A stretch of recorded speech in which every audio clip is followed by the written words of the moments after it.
All right. We get to finish up the Family Feud series.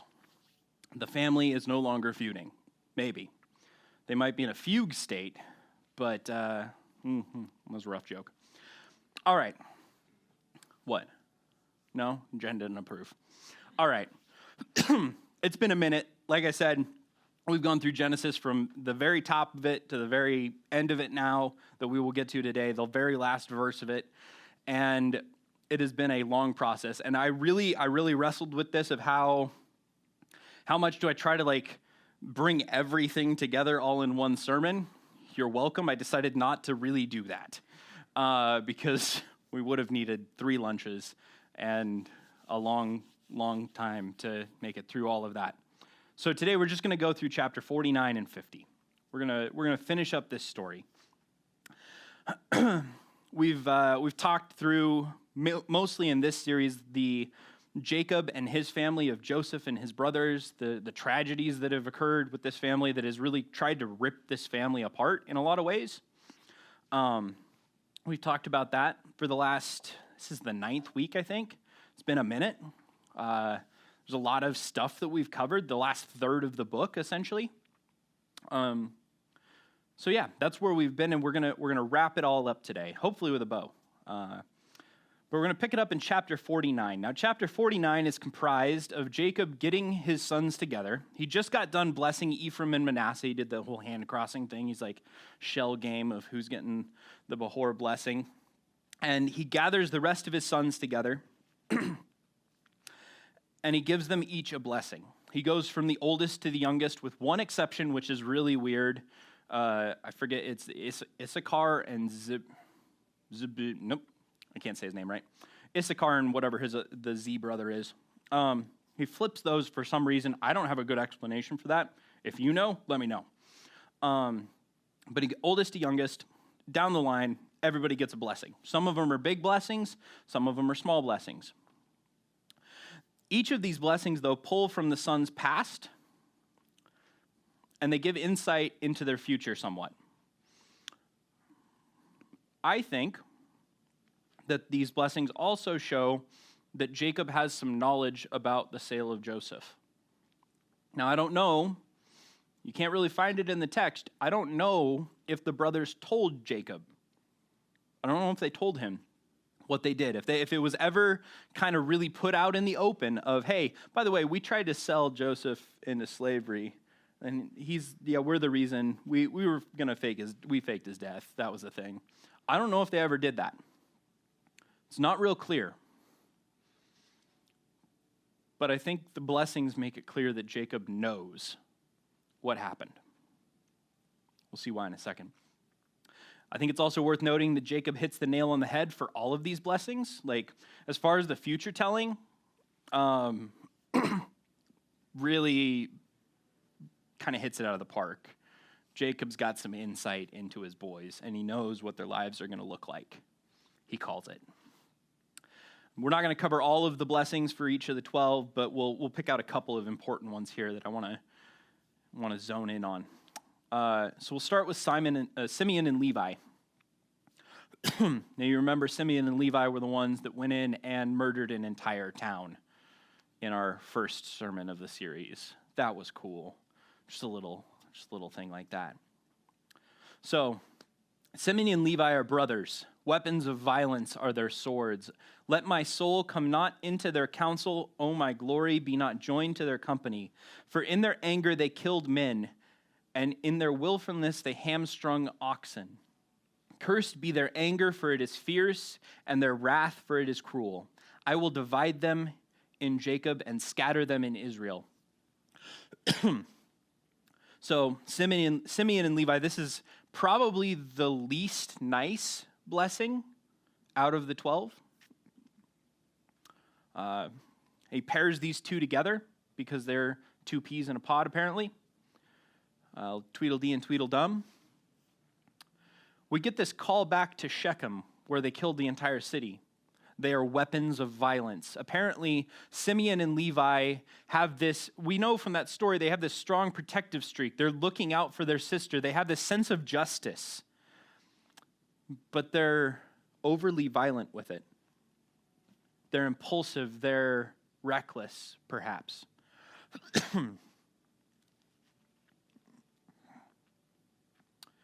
For in their anger they killed men, and in their willfulness they hamstrung oxen. This oxen, I'm not going to get into why, but this oxen is possibly a reference to Joseph. And the sale of Joseph, they hamstrung their brother. They were setting out to get rid of him. First clue that possibly Jacob knows what's going on.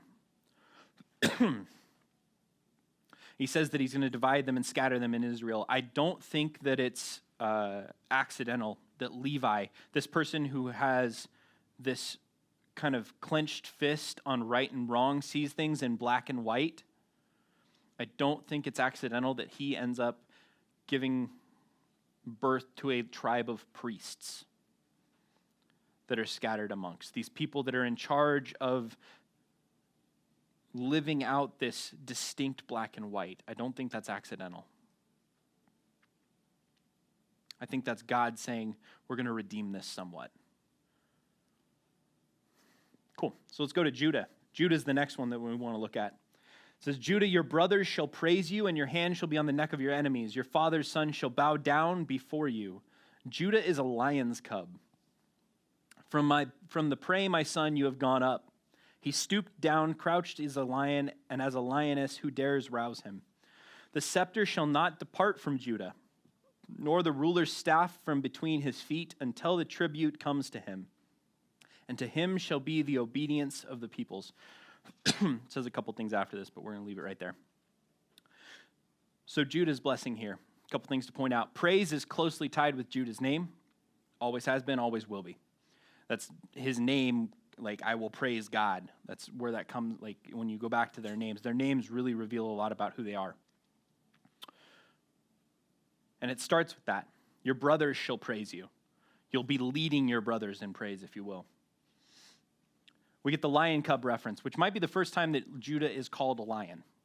I think it is, which makes sense because he's a cub at this point, apparently.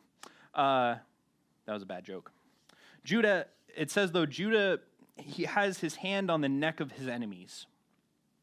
Judah is similar to Simeon and Levi in that he has the capability, he has this thing about him where he can come in and just put you down recklessly, without a second thought. He will come in and he will just lay waste, right? And this makes sense for what we know of Judah later in the story, the tribe of Judah. It's the big one. It's the powerful one. It's the protector. And in this blessing, it says, your hand shall be on the neck of your enemies. Your father's son shall bow down before you. The sons, all of his brothers, are going to revere him, kind of as the Behor, as the firstborn, as the leader of their group. They're going to look to Judah. And we've seen that play out in these stories. Like Judah comes in and protects Benjamin. Judah is protector. And the brothers revere him because of this. And they're going to bow down. They're going to acknowledge him as leader because of this. And I think you could probably see, like, this can go badly and this can go well. Simeon and Levi, this sort of protective, doesn't go very well. Judah, on the other hand, in these stories, we've seen it starts maybe not the best because he has his hand on the neck of his brother Joseph. And he could have gotten rid of him. But you remember it was Judah that said, what good does this do us to kill? No, we shouldn't kill Joseph. And we could talk for a long time about the implications of this and how Judah's story changes here. But where I think we would land is that the brothers acknowledge his ability to protect, and they bow down because of this. But Judah differentiates between threats that are outside of the family and threats that are inside of the family. Judah has this discernment to him. And Jacob is calling this out in this blessing. Side note, there's a lot of really, really cool connections between Judah's blessing here and Psalm 30. You can go dig into that for days. It's really cool. What David is doing in Psalm 30, he's going back and referencing this in a lot of ways. So we have Judah. And there's this, once again, kind of reference of, yeah, Dad knows. Dad knows what happened. Okay? Let's talk about Joseph, because he's kind of an important character in the story. And he gets the biggest blessing out of this section. A couple of them are like 2 sentences, and Joseph's is big. It says, Joseph is a fruitful bough by a spring. His branches run over the wall. The archers bitterly attacked him, shot at him, and harassed him severely. Sound like maybe his brothers? And yet his bow remained unmoved. His arms were made agile by the hands of the mighty one of Jacob. From there is the shepherd, the stone of Israel. By the God of your father who will help you, by the Almighty who will bless you with the blessings of heaven above, blessings of the deep that crouch beneath, blessings of the breast and the womb, the blessings of your father are mighty beyond the blessings of my parents, up to the bounties of the everlasting hills. May they be on the head of Joseph and on the brow of him who is set apart from his brothers. A couple of things here to take note of. Fruitful. It says fruitful right in the first 2 sentences twice. Possibly a play on his kid's name. Ephraim's name means twice fruitful. Little pun there, perhaps. The unmoving bow. I think this is calling up imagery because the archers, bitterly attacked him. His brothers bitterly attacked him. But this unmoving bow, I think this is calling up imagery of his steadfast faith in God. Because we saw early on when Joseph is in slavery, he's attributing the dreams, his ability to see those, he attributes it to God. He's got this kind of streak, and it falls away maybe in the middle a little bit, and then it comes back. But there's this streak of his he is unwavering in his faith in God. And I think Jacob is calling this out for some reason here. That his steady faith in God and his design, because Joseph knows his design. He says, this is who I am. And sometimes that plays out badly, but he's steady in that. And then Jacob continues and he says, God's going to heap blessings on you even more than Abraham and Isaac, mighty beyond the blessings of my parents.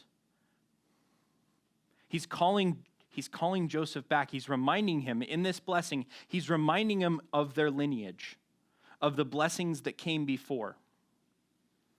I think this is important. And then at the very end, he calls him set apart. And at first you're like, wait, is this favoritism again? No.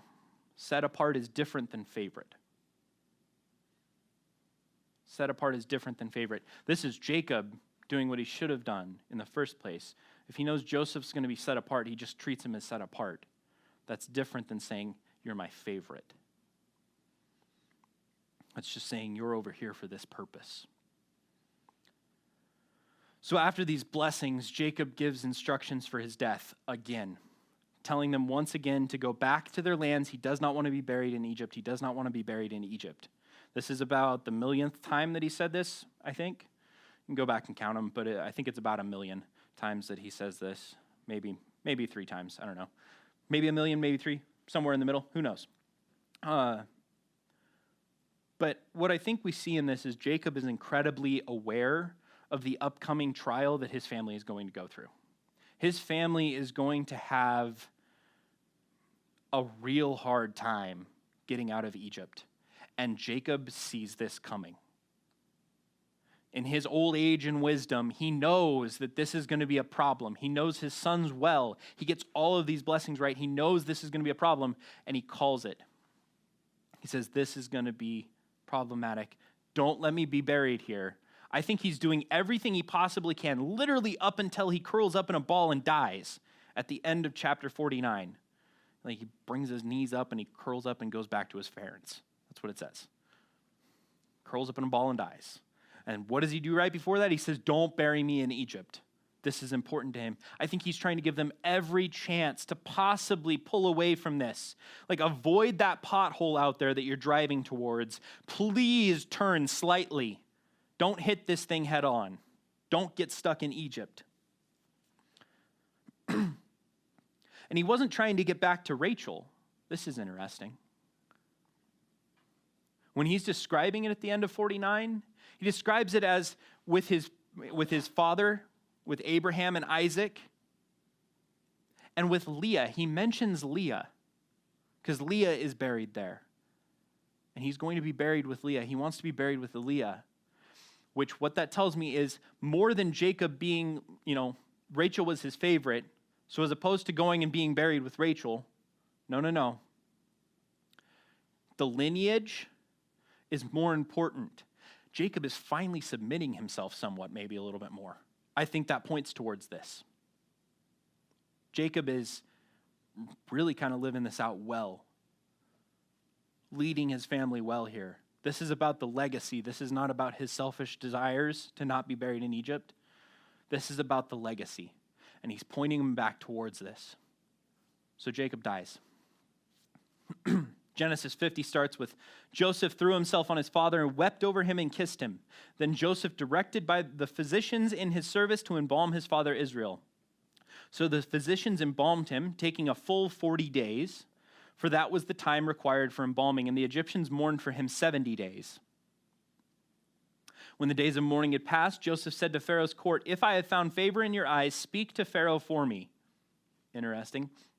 Tell him, my father made me swear an oath and said, I'm about to die. Bury me in the tomb I dug for myself in the land of Canaan. Now let me go up and bury my father, then I will return. Pharaoh said, go up and bury your father as he made you swear to do. Observations in this section. Joseph immediately treats his father like an Egyptian death and embalms him. If you took the chapter number out, there would be no break between Jacob's death and him saying, don't leave me in Egypt, and Joseph reacting as he would for an Egyptian death. Now, I will say it's possible that this was to keep the body okay for transport. There's some theories about that. It's possible, I guess. And he uses physicians instead of priests. I'm not sure there's much of a difference in their culture between the physicians and the priests, but okay, it's a possibility. I don't think that's the whole story, though, because it points out 40 days and 70 days.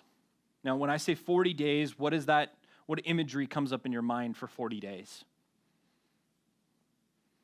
Maybe Noah? Maybe 40 years in the desert with the Israelites? Maybe 40 days in the desert for Jesus. 40 in the Jewish mind is going to bring up an idea of this sort of testing period.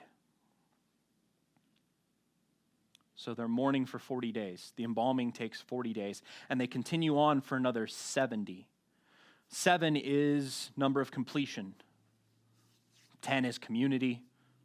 Completion in community. A complete time for them to mourn as a community, perhaps. But I think the 40 is important because I think it points towards Joseph wrestling over, do I stay in Egypt? Remind you, he just got this blessing where his dad was calling him back to this legacy. And his dad had hit him with this over and over. He had him swear, he gives him the blessing, and then he calls them all out again and says, don't bury me in Egypt. He's desperately trying to get them back in line, back to where he knows they're supposed to be. I think Joseph is wrestling for 40 days over this.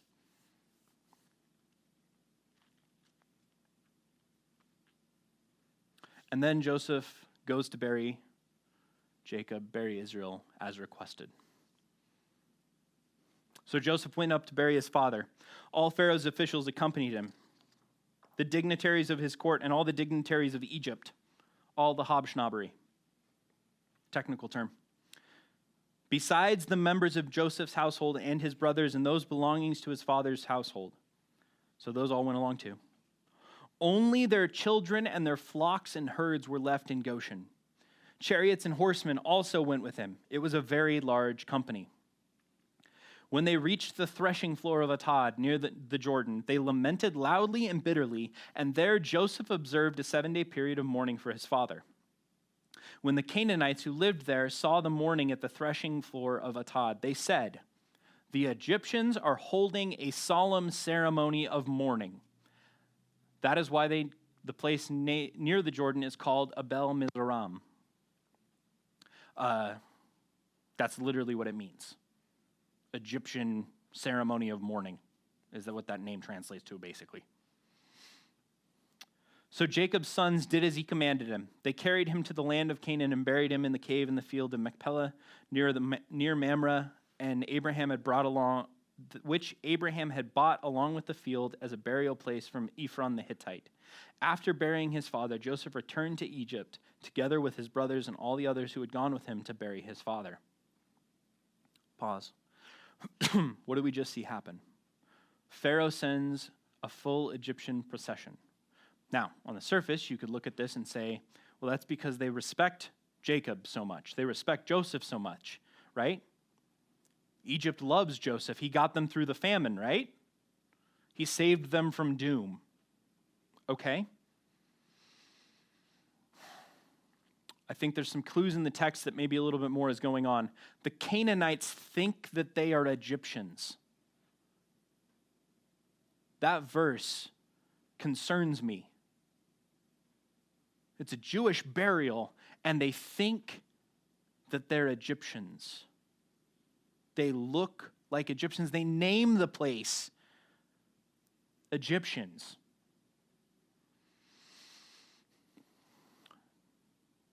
I think that tells us some things.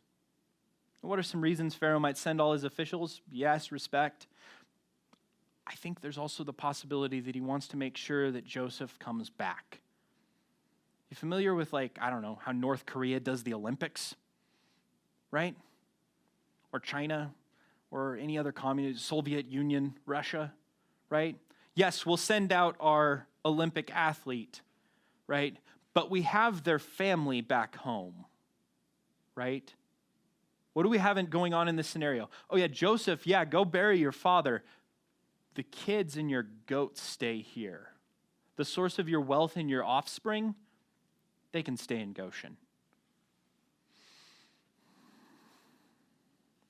Sounds a little hostagey. See, because I'm pretty sure the Egyptians really want Pharaoh back. Or not Pharaoh, want Joseph back.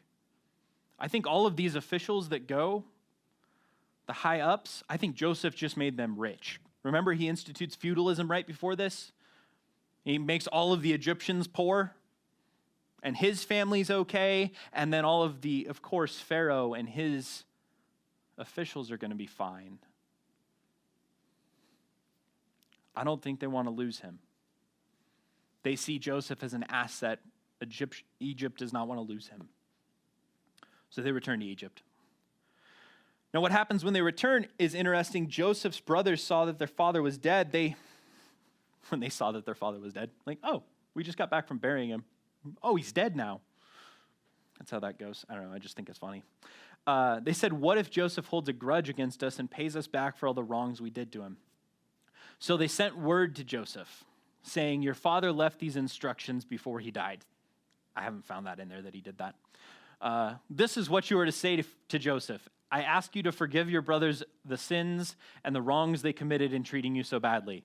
Now please forgive the sins of the servants of the God of your father. When their message came to him, Joseph wept. Yeah, I don't remember reading that. I've been over this a couple of times. I don't remember Jacob saying that to the other 11. It's implied. It's implied. There we go. Yeah, for sure. It's also probably implied that they told Dad that they were guilty, right? Yeah. I don't know about that. I don't see it in there. So one, this seems a little deceptive again. Like they're falling back on something that might not be so good. You go, what's going to happen again? But Joseph sees right through this. He weeps. The brothers came and threw themselves down before him. We are your slaves, they said. More bowing to Joseph. Gosh, this never gets old. But Joseph said to them, don't be afraid. Am I in the place of God? You intended to harm me, but God intended it for good, to accomplish what is now being done, the saving of many lives. So then don't be afraid. I will provide for you and your children. And he reassured them and spoke kindly to them. All right. So Joseph reassures his brothers that this isn't fake for me. This isn't just because Dad was alive and I wanted to keep Dad happy. Like I wanted to stay his favorite, and I would probably not be his favorite if I killed the rest of my brothers. That he might be angry about that, maybe. And he sees through their ploy. This just feels like a ploy of like, Yeah, Dad said before he died, for sure, you got to do this. Not obvious at all. But how he reacts to this is, I think, important for us understanding where Joseph is. He calls things back to God being the designer of all of this. You guys remember the dream with the wheat? That first dream that Joseph has, where he's the upright wheat stalk and all the other wheat is bowing down before him? When Joseph is in charge of all of the grain in Egypt, all of the food in Egypt, he is the upright wheat. And his brothers come and they bow down before him. That dream was foretelling of that moment. Of that moment. And I think Joseph understands in that moment that he had to end up there. And he was going to end up there, whether or not his brothers sold him, pit or no pit, slavery or no slavery. God was going to end up getting Joseph down to Egypt because God needed to put Joseph in that spot at that moment for that reason, to save his family from the famine. Joseph realizes this, and Joseph is reminded of this here, and he calls back and he says, no, this is God's design. And because of this, he's not holding it against his brothers.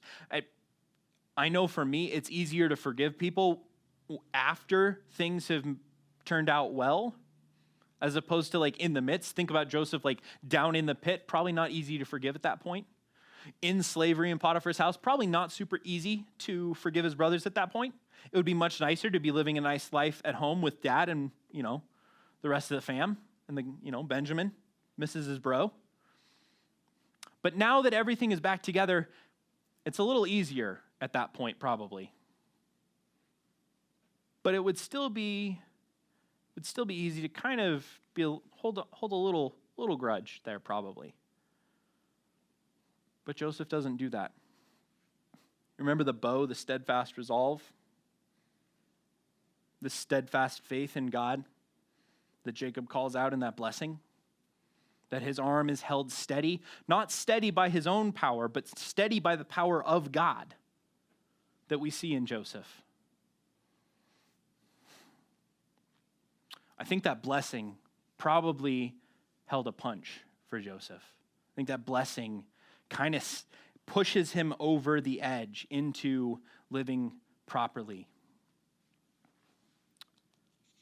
So Joseph stayed in Egypt along with all of his family, all of his father's family. He lived 110 years and saw the third generation of Ephraim's children. Also the children of Machir, son of Manasseh, were placed at birth on Joseph's knees.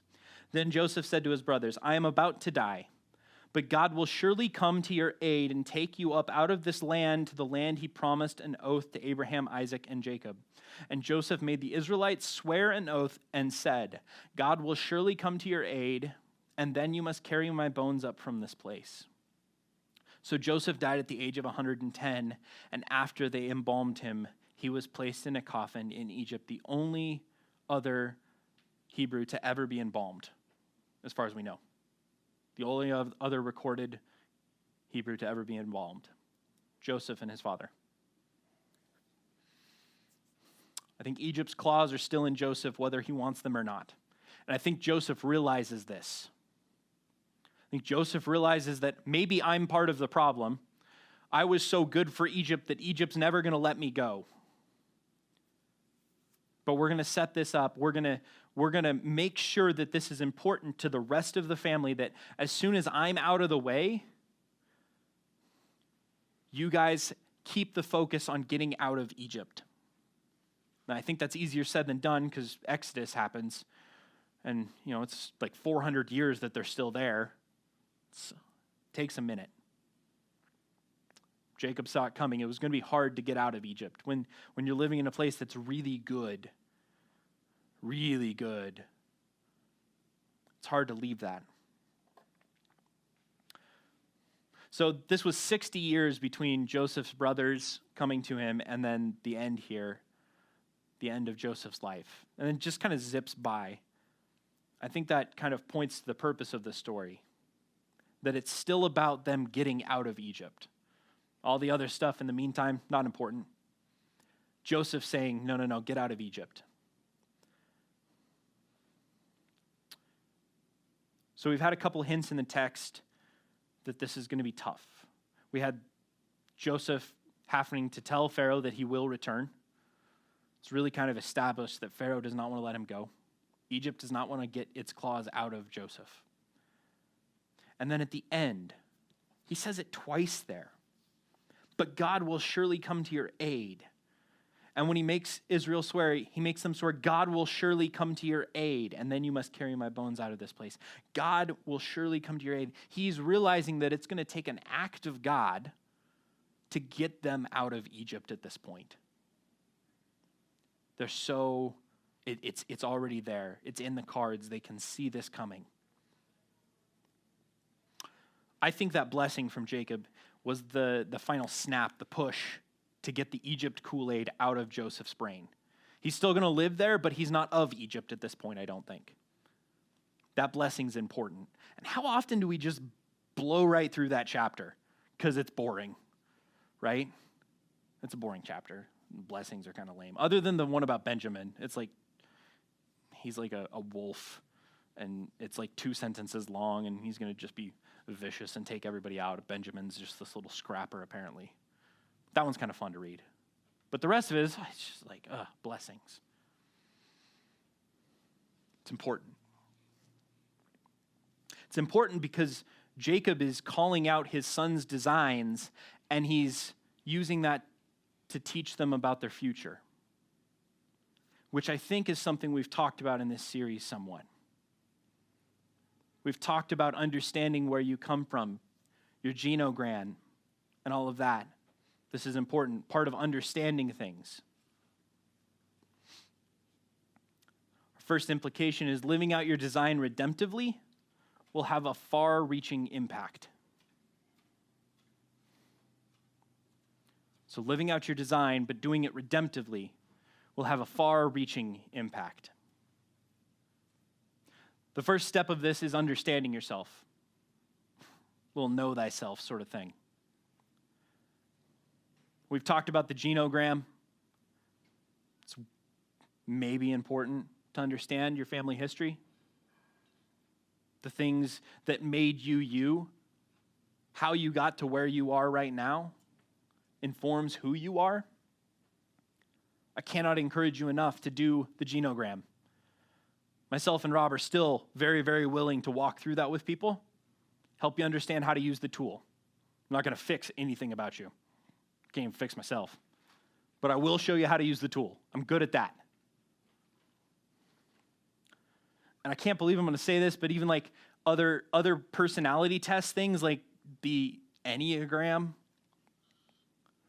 or Myers-Briggs. Look, Jen's losing her mind because I recommended the Enneagram. Holy crap. Jen's losing it. Mark that day down. Put that one on the calendar. Harry Potter's sorting hat. Also very useful.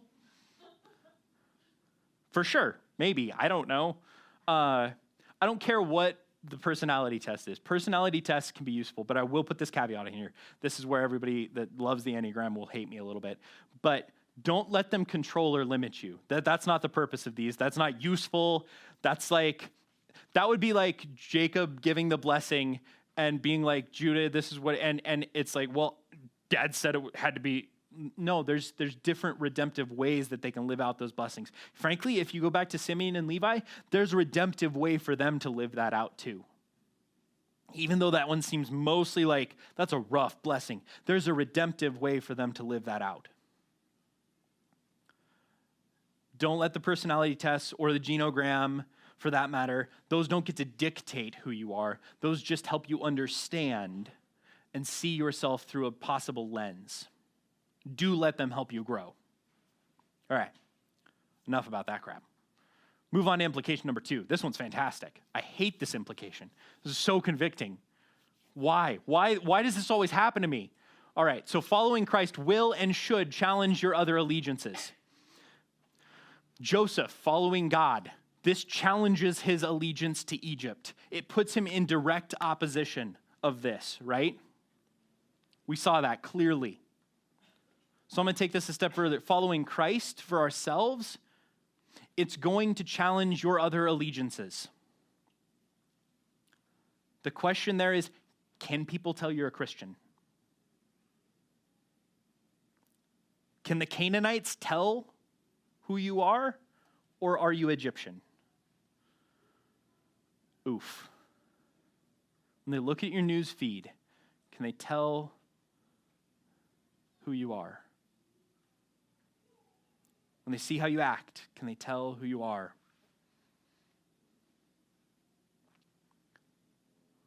This is rough sometimes, but I think it's important that we remind ourselves. I would hate for someplace to get a label like the Egyptian place of mourning. I don't know what that would be. The pagan place of mourning, or the pagan place of worship, or something like that. I don't know, whatever. I would hate for it to be misnamed because I didn't clearly represent my God. To challenge your other allegiances. Implication number 3. When you are called into Egypt, go faithfully, but don't forget why you are there. Sometimes God will take us into challenging situations. Sometimes he'll take us to Hawaii. That might be challenging too in different ways. Hawaii might be a lot like Egypt, actually. It's really nice there. Everybody loves Hawaii, right? Very fertile. There's good fruit. Fish tacos. Fantastic. There might be lessons there that need to be taught, though. It might be tough leaving Hawaii. Like, this is gonna be terrible. I don't know. We'll have to see. Gracie will have to let us know. We'll do a follow-up sermon to this. Leaving Egypt. Gracie in Hawaii. I don't know. So, point being, don't be afraid to go where God is calling you. Don't be afraid to go into Egypt. They needed to go into Egypt in order to survive the famine. God's people needed to go there. God had this plan for them to end up there. But when you go there, you need to not lose sight of your purpose. And that is easier said than done. The only advice I have for not losing sight of your purpose, 2 things. 1, make sure you're prepared. You have to be prepared. Since you don't know when you're going to be sent into an Egypt, you should probably start preparing yesterday, because it's probably going to happen any minute. You should be aware that it could happen any minute. Preparing means building your spiritual muscle. Joseph has this steadfast faith in God. He's got God holding his bow steady. I can't get over that imagery. That imagery is so good. It's all convoluted. When you go into it's like a hand holding arm, hand, arm. Like it's all wonky, but it's so good. Of God is sitting there stabilizing this bow of his, this intent of his, this focus. Build that spiritual muscle. And then knowing your design, knowing your intent, knowing where you're going, knowing what you're supposed to do. Muscle and design. The second thing, never go alone. Joseph had the spiritual muscle, had the intent, and he still ends up walking like an Egyptian. Insert the Bengals reference there. Fantastic. He needs his dad. He needs a spiritual mentor, a discipler, if you will. Oh my gosh, that leads into the next series so well. You're welcome, Rob. He needs somebody to come in and be able to say, hey, buddy, let's reduce the makeup. Or whatever Egyptians do, the bangles. That wasn't intentional. But he needs somebody to come in and tell him and help him with this, because doing this alone, not possible. You need community. Never go it alone. So don't be afraid to go into Egypt. Prepare properly. Wow, that's a mouthful. And also take along your crew. So we end our time in Genesis with this family that God chose, these partners that he pursued, if you will. It's a joke because that was the name of the series 2 years ago. This family that's been through all sorts of ups and downs, a family that has had every kind of chaos, literally rape, murder, incest, like it's all there. This family is a hot mess. Find me a family that has a bigger issue than this one. I don't think you can. It's all there.